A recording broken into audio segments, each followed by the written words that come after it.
In this short tutorial, we're going to spend a few moments talking about setting up new content types or document types in SharePoint. Now that we've got our new site set up, we can start adding documents into our documents library. Notice that we can simply just drag and drop files right here into this web part on our home page. We can also click on our document library on the left-hand navigation or quick nav. And we can drag and drop files in here as well. We can choose to upload files right from the menu.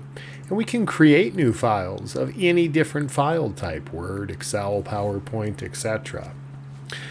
And this is great if we only need to manage a small number of documents. But you'll notice what's missing right out of the box is any way to categorize or mark the files or documents that we're uploading.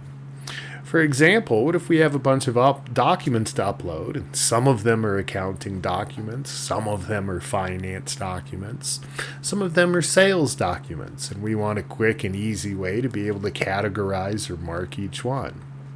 Well, this is where content types in SharePoint become very, very powerful. So before we add any documents to our document library, let's talk a little bit about our fictional corporation, Acme Incorporated, and the different types of content we want to manage here on our site.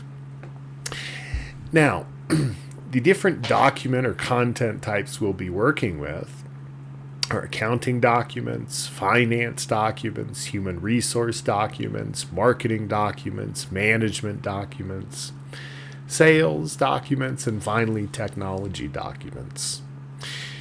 Now in this example, we'll be showing the creation of a child content type or document type, that of an expense report. An expense report is a type of accounting document.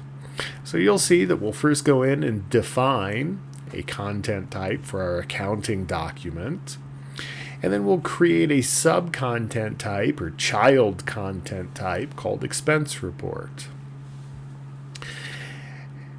Now, in some of these content types, you'll see different properties or attributes listed in parentheses. This is just meant to indicate different parameters or properties or attributes of each document that we want to track. For example, we're saying that any time we add an accounting document to our document library, we want to be able to specify the fiscal year that this document applies to, as well as level of importance, and we will set that up as a drop-down or limited choice field where the user can choose the overall level of importance of the document. Notice the second property or attribute, level of importance, is one in this example that we use on many different content types. Notice we also require a level of importance to be specified on all finance documents and all management documents as well. So you'll see in a minute how we can set up this level of importance property once and apply it to each of these different document or content types. Our expense report builds on this example. Our expense report, in addition to inheriting the fiscal year and level of importance properties from accounting document, is also going to add two new ones. A yes or no field indicating whether this expense was incurred out in the field or whether this was an expense incurred in the office, and another yes or no field indicating whether or not this expense report requires executive approval or whether it can be routed through standard approval processes. So let's go ahead and build all this out in SharePoint. Now we have a little configuration to do. We need to build out these content types before we can start adding content into our library. To do that, we'll click back on the home button. We'll get on our home page. And we want to click this gear icon up in the top right-hand corner of the screen.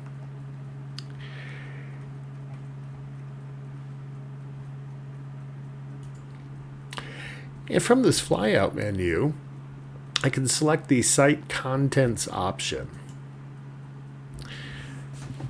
I You can also get to the same site contents page anytime by clicking on Site Contents in the left-hand side navigation. Notice on this Site Contents page, there's a link for Site Settings. This Site Settings page contains all of the administrative level functions that we can perform on this site. And this page will be accessible by anybody who has administrative rights to the site. But all or vast parts of this functionality will not appear for regular users.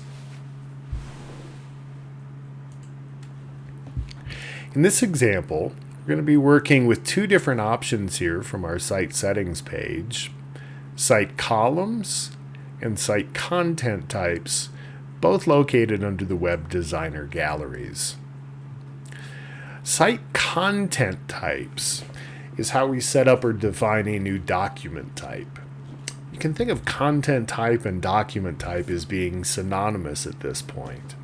Though later on we'll talk about the fact that content types can be used to manage things other than pure documents as well. The first option here, Site Columns, is how we set up those properties that we want to use on one or more content types. Things like fiscal year, level of importance, whether or not it was a field expense, and whether or not it requires executive approval. So our process always begins by creating the site columns we know that we want to use in advance.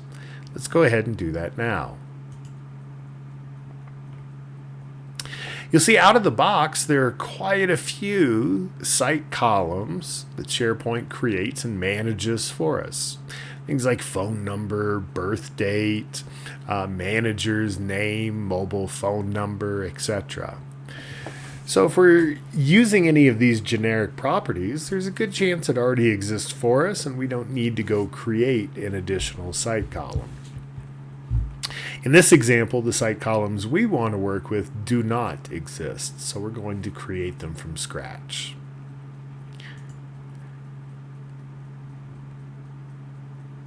Let's begin by creating our first site column, fiscal year.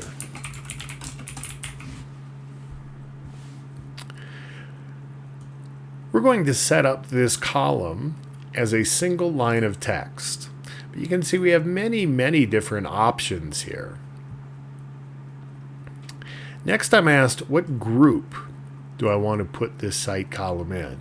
This is purely for aesthetic purposes, but remember on that last page I showed you that big long list of site columns that come built in with SharePoint? Well, for convenience purposes, it's usually nice to have the site columns we've created show up at the very top of that list, and all of the out-of-the-box defaults to appear below ones we've added ourselves. This just makes the long-term maintenance and upkeep of the site a lot easier. So I would recommend putting all of your site columns in a brand new group. And whenever you name that group, start it with an underscore character. So we'll name our group underscore Acme. And you'll see in just a second why starting that name with an underscore is such an important recommendation. Next, we have some choices. Do we want to require that this column contains information? I'm going to leave no as the default. But if you choose yes, in essence, this makes fiscal year a required column. In other words, no document would be able to be uploaded that did not have a fiscal year specified for it. I'll leave no, the default option here, because I want this to be an optional property, not a required property. I can also specify whether unique values should be used. Now, for a property such as fiscal year, this would make absolutely no sense because I want to be able to use the same year, 2017, 18, 19, 2038, etc., on more than one document. But there may be instances where I set up a site column where I want each value to be unique. I can go ahead and limit the number of characters that are available in this field. And because I'm just working with a year, I'll go ahead and limit this to 4 characters. Admittedly, I'm creating a Y10K problem, but we have plenty of time to figure out a solution to that later.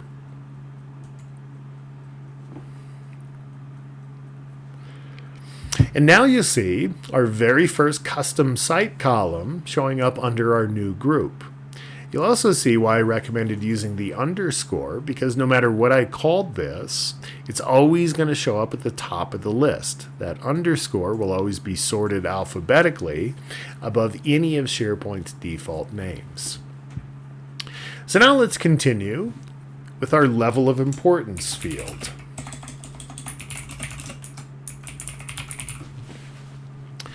This field is not going to be a plain text field. We want to give our users a menu to choose from. So I'm going to set this up as a choice field. Just like before, I'm asked for the group. I'm going to put this into the Acme group I created before. And we're going to assume that there are 3 choices for level of importance. There's high importance, medium importance, and low importance. I can specify a default value.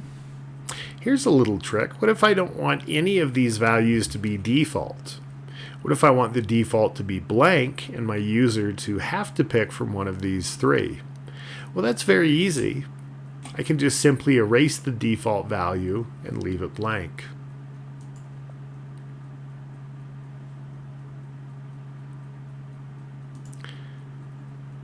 Finally, I'll create properties for field expense and for executive approval.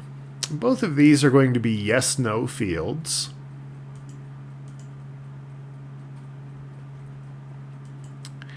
Again, I can specify the default value. I'll go ahead and say no for the default, and we'll add that. And then finally, I'll create my last site column, executive approval, which we use to indicate whether a submitted expense requires executive approval or whether it can be approved using standard processes.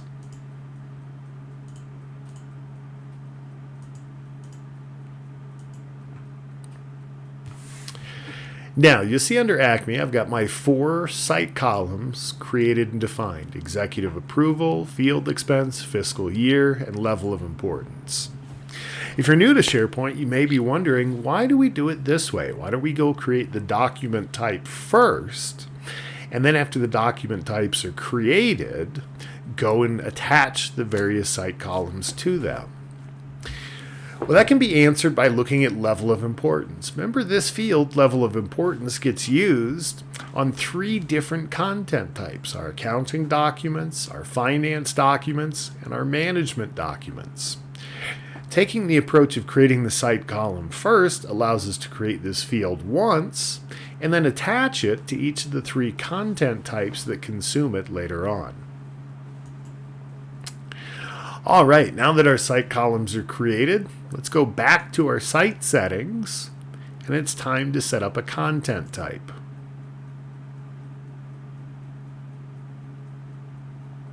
We'll go ahead and create a new content type, but just like with our site columns, notice that SharePoint comes with a number of built-in content types that we could use out of the box if they suited our needs.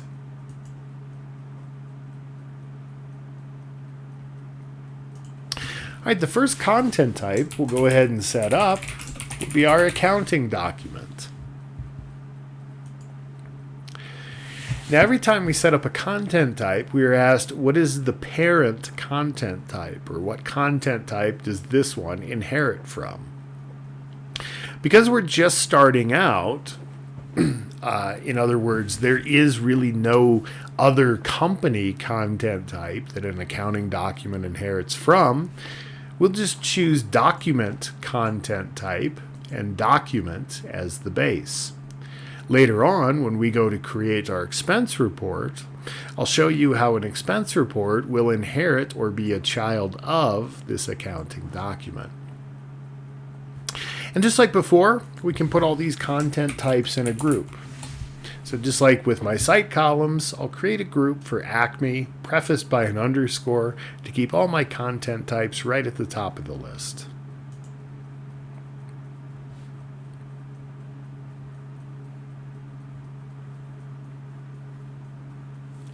So now my new content type, accounting document, has been created. Now I want to add some site columns to it. Notice that right now every accounting document will only have one property, and that's going to be the title of the document. I'm going to click on this link to add from existing site columns. And I can filter by my Acme group and add whatever properties or site columns are appropriate.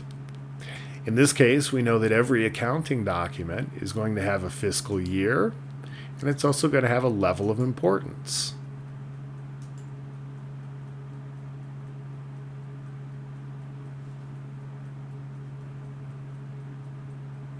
Now you'll see my accounting document contains properties to track both level of importance and notice I added field expense instead of fiscal year. I made an error. This is easily correctable. I can simply click on this field I added in error, and I can choose to remove it from my content type.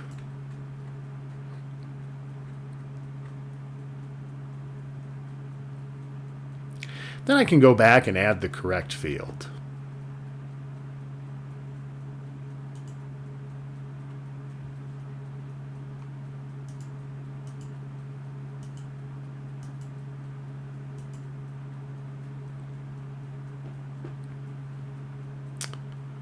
All right, I've created my first content type. Now, I'm going to build the content type for expense report. And remember, in our example, an expense report is a special type of accounting document. So we want to create it as a child of the accounting document content type we just built. Let's go back to our site content types, and let's create a new one.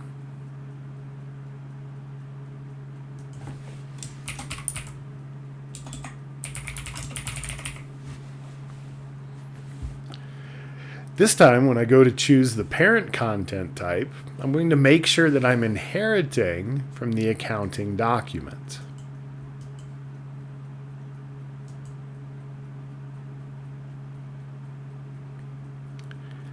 Now remember, expense reports get 2 additional fields that other accounting documents do not get. That is field expense and executive approval. Let's add those fields now.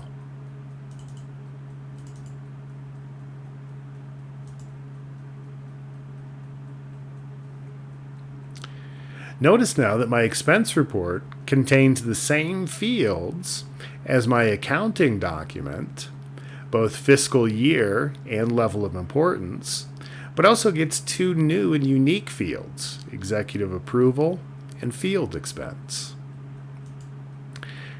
I can use this exact same process to build out the rest of these content types.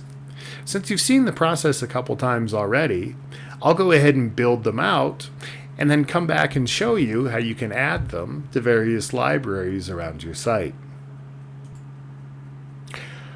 All right, now I've got the rest of my content types built. The third and final step in our process is going to be going to each of the document libraries that we want to be able to use or consume these content types and attach each content type to each document library. Again, this is done this way for reuse. For example, what if we had more than one library that we wanted to use expense reports in? It's a lot quicker and easier to define what an expense report is once, and then go to multiple libraries and configure them to use or manage those expense reports based on the definition you created once. So let's go to our document library. And the first thing we want to do is get into our library settings. So to do that, we're going to click on the gear icon, again in the top right, We want to look for the library settings option. This will take us to the settings for our document library. Now, by default, content types in SharePoint document libraries are turned off. The first thing we need to do before our document library can work with any of these content types is to enable this feature. This can be done very easily by going to the Advanced Settings option.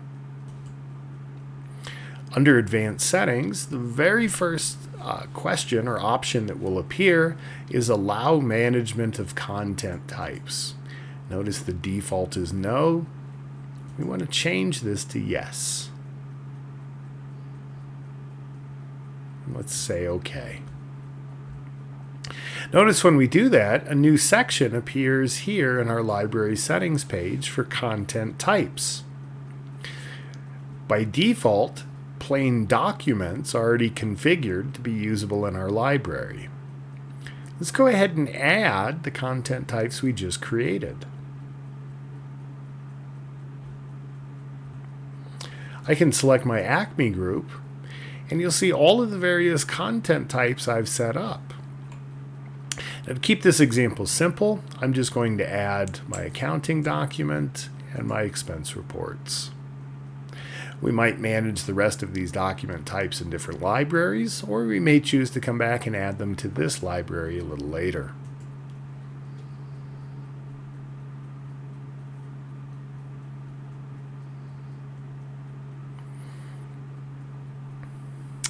Notice that our library now can manage 3 different types of documents: plain documents, accounting documents, and expense reports.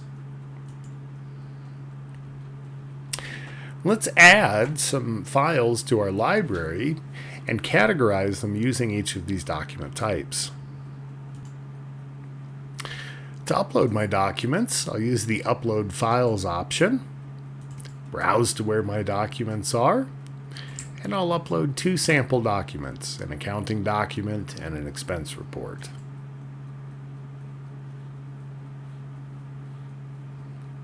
Now they're both in my document library. Let me go back and classify each one appropriately. I'll start off with my accounting document. I want to go edit the properties of this document. And notice when I do, I have the option to select which content type I want to assign this document to. Notice that only the content types that we've added to this library appear. For example, I do not have the ability to mark this as a finance or human resources document because we've not added those content types to this library. Notice as soon as I select the accounting document content type, I get options for level of importance, high, medium, and low, as well as fiscal year.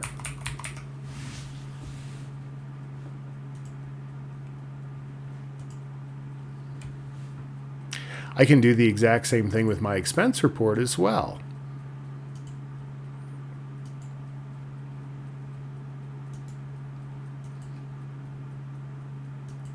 Notice when I choose accounting document, notice when I choose expense report, not only do I get the same fields that I get from my accounting document, level of importance and fiscal year,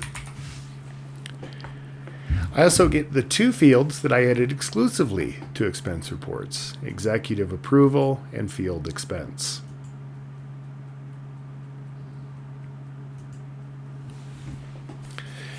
So in closing, this is how to set up and manage new content types or document types in SharePoint. Remember, it's a 3-step process. Step 1, create all of the site columns or properties that your content types are going to use. Step 2, go create the content types themselves. And step 3, go back to any libraries that you want to be able to use or manage those content types and add them in through the library settings.